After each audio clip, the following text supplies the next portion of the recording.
There's sort of three aspects to what we want to talk about today. First of all, we want to sort of have two reflections in terms of setting us up for the day. We then want to kind of pose two questions that we're going to talk about, and then we're going to give two sort of messages to set us off for the day. So I suppose just in terms of setting the scene and thinking about it, if you will be able to see the slides perhaps in a minute or else on the recording.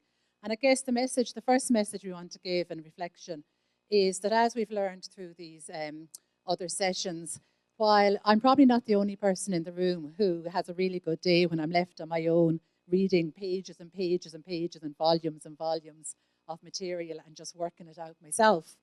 Maybe I am, but I doubt it. I doubt it. But this kind of work we're doing, policy implementation, just cannot be a solo run. It's not just a single trek up a mountain or a single activity. It has to be a collaborative. But having said that, it's not just a dualistic collaboration either. It's not just one bridge between, for example, we sometimes say research and policy or interdepartmental, but in fact, there are complex aspects to the different dimensions of our collaboration within the research infrastructure, within the policy government. So it really is a much more complex infrastructure of roads and of journeys that we're talking about.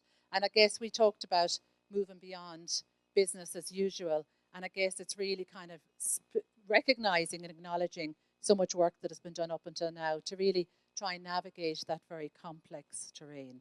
But we would also say that maybe in all of that complexity, one of the areas we really need to put particular effort into is in relation to our public engagement and building on what we covered in our last event. And I'm going to hand over to Liz to talk a little bit about her reflections. Thanks, Caroline. So I guess our second reflection is around that beyond business as usual as it relates to the third pillar of our policy handbook. So this was the more novel aspect of the policy handbook. It was about legitimacy. And that's really about public engagement and really being able to sell an idea of policy to the people it's going to impact on, and be confident that they're going to buy it. And that's so much more a part of public policy these days. And it is one of the more novel aspects of the handbook itself. And I guess we have to reflect more now on the fact that, and I know it's disappointing for those of you who are academics, but there's evidence everywhere. So evidence is coming in from all sides. It's coming from outside of the jurisdiction. It's coming from civil society. It's coming from the people.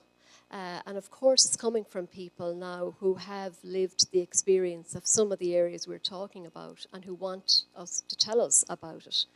And that's a bit, uncomfortable for us maybe, because we're used to data-driven, really robust, studies and very well-designed surveys or whatever it may be. So it's not the most comfortable space for us, but we ignore at our peril what people believe and what they feel, and it's really important part of the policy handbook. And I suppose that alternative evidence, that we should use that to interrogate the kind of evidence that the academic world is providing to us, because it helps us to understand how that evidence stacks up against what people believe and feel. And it, as I say, it doesn't have the same comfort. But we know that as part of policy making, it's absolutely incredibly important that we both look for that evidence from that wider world, that lived experience, that we garner it, that we navigate it, and that we use it to inform our understanding. So that's our second reflection. So we're going to go on now, and we have two questions that we, I suppose, talk to each other about and our colleagues, and we want to maybe just pose and have a short dialogue in relation to. And the first question is one that we're going to ask Liz to start with in terms of thinking about, Liz would make the argument, like, it can't just be evidence. When do we need evidence and when is evidence not enough? So I'm going to hand over to Liz, who's going to address that question for us. Thank you. We're missing our great slide now, but anyway, we'll manage. So in the handbook, we have this quote. It's a long quote, but the gist of it is, if you're relying on evidence to make policy, it's bound to disappoint you. because it never gives conclusive proof, and it very frequently doesn't tell you what's the right thing to do. And even when it does, that doesn't always shift the dial. And I think some of our respondents today will comment on that. And even when it does shift the dial, what it tells us might be something that's not quite feasible. And even when it is feasible, well, maybe the people won't buy it, and maybe the politicians can't sell it.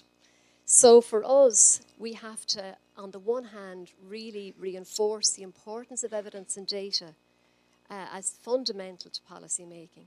But we also have to temper the expectations of those we work with, that that's not the only thing that's driving policy making. So we need to do two things. We need to be much more planned and sophisticated in terms of the evidence that we want and what we need to know, and plan that so that it's more responsive, so that we're ahead of the curve on the things we need to know that we don't.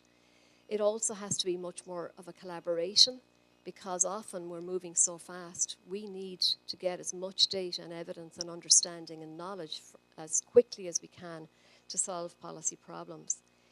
But I have to go a bit further to say, as a civil servant, evidence making is not our work. So we have to give really good policy advice that we're really confident about and that's really persuasive. We have to be able to stand over it, and we have to be accountable for how it turns out when we've persuaded our political leaders to do a thing that we've advised them to do. So it goes way beyond the evidence, and that's why it's not our work. Our work's different. And just to add to that question, just very briefly, I guess, you know, all of you will be probably very aware of that, but just to be aware that sometimes we don't need any more evidence. We don't need any more evidence to tell us that smoking is bad for us, or that poor care arrangements for children is harmful. But there's some areas that we can maybe use AI assistance because it's there, and what it's about is implementation of the evidence. But some evidence is much harder to grasp, and I think that's what today is about.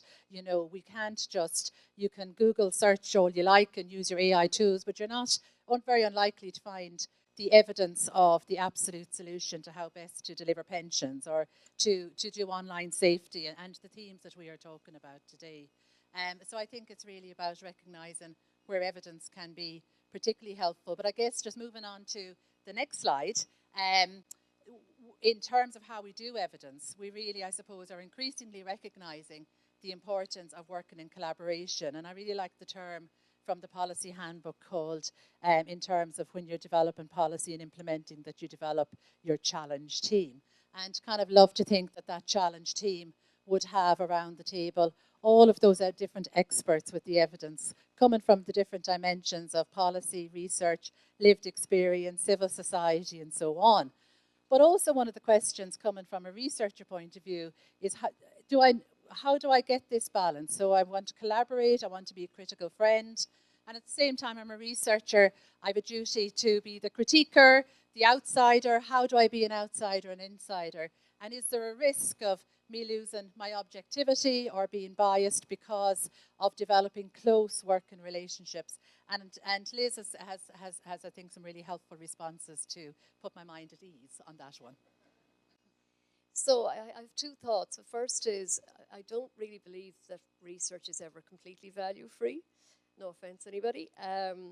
But, you know, it's very, very difficult for anyone to be truly, truly objective. I also think it's really important, because I know how frustrating it is for people who do the research to then say, well, why is that the policy answer? Why doesn't that line up with the research?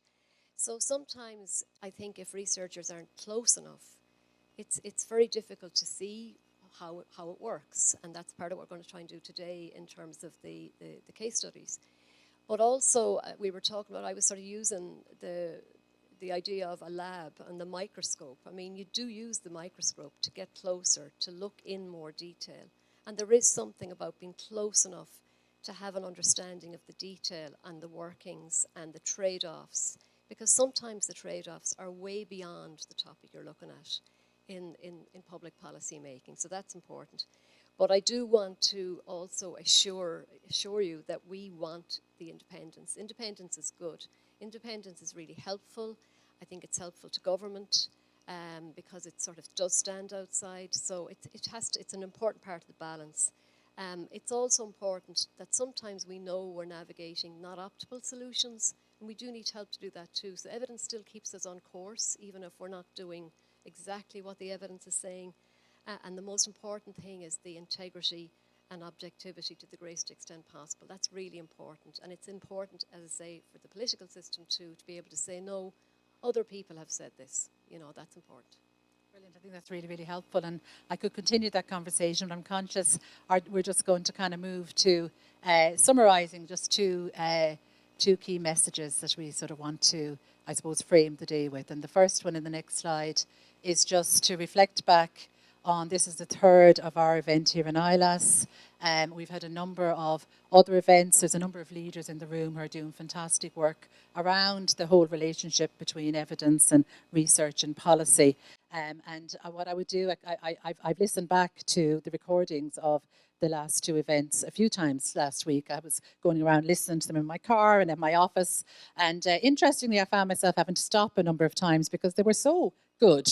So I would encourage you, rather than me trying to summarise them, to read them back because they're really, really interesting. But I'm going to refer to one thing that Kieran Walsh, who was the curator of the time, explained what we were trying to do.